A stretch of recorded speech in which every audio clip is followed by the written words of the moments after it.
আসসালামু আলাইকুম sir. Sir আসতে পারি? আসুন আসুন আসুন। স্যার আজকে না আমার পেটটা খুব ব্যথা করতেছে স্যার, একটু আর্লি লিভ নিতাম স্যার।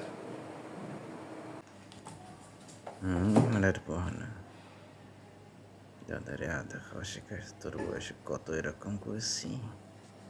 ঠিকই বলেছেন হাসান সাহেব, বর্তমানে খাদ্যদ্রব্যে যত ভেজাল, এত ভেজাল খাবার দাবার খেলে তো পেট ব্যথা হবে।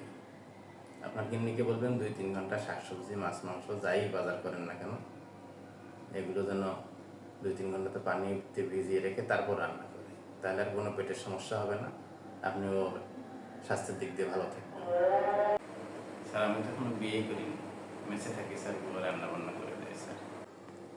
ওই হলো, বুয়াকে কয়েকটা টাকা বাড়ায় দিলেন, দেখবেন যে দিনে যদি 5 ঘন্টা শাকসবজি ভিজায় রাখতে বলবেন সেটা ভিজায় রেখে রান্না করে দেবেন। আমি আপনার ভাবিকে মাঝে মাঝে সারপ্রাইজ গিফট করি, সে আমার স্বাস্থ্যের ব্যাপারে খুবই সচেতন। কোনোদিন শুনেছেন যে আমার পেট ব্যথা হয়েছে, যে অফিসে 3-4 বছর থেকে আসি, কোনোদিন শুনেছেন পেট ব্যথা হয়েছে?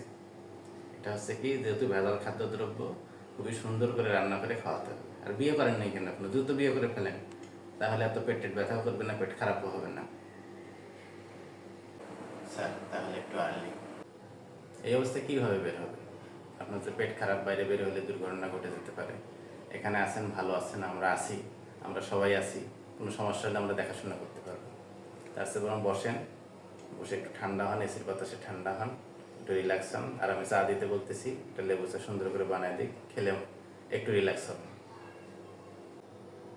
এর মধ্যে হাসান সাহেবের জন্য আদা লেবু দিয়ে সুন্দর করে 1 কাপ চা নিয়ে আসো তো।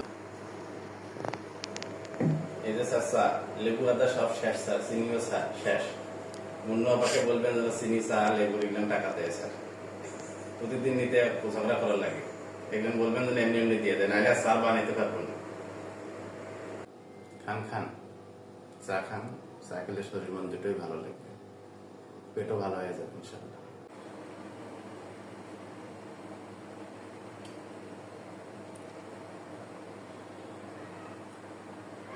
চা খাওয়ার পর একটু একটু ভালো লাগতেছে না হাসান সাহেব? জি স্যার।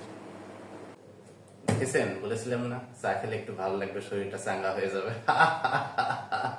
তাহলে ডেস্কে যান, হাতের কাজগুলো শেষ করেন, আর শরীর খারাপ লাগলে আমাকে অবশ্যই বলবেন। আর আমরা তো আছি, আর আমি তো আপনাদের জন্য আছি।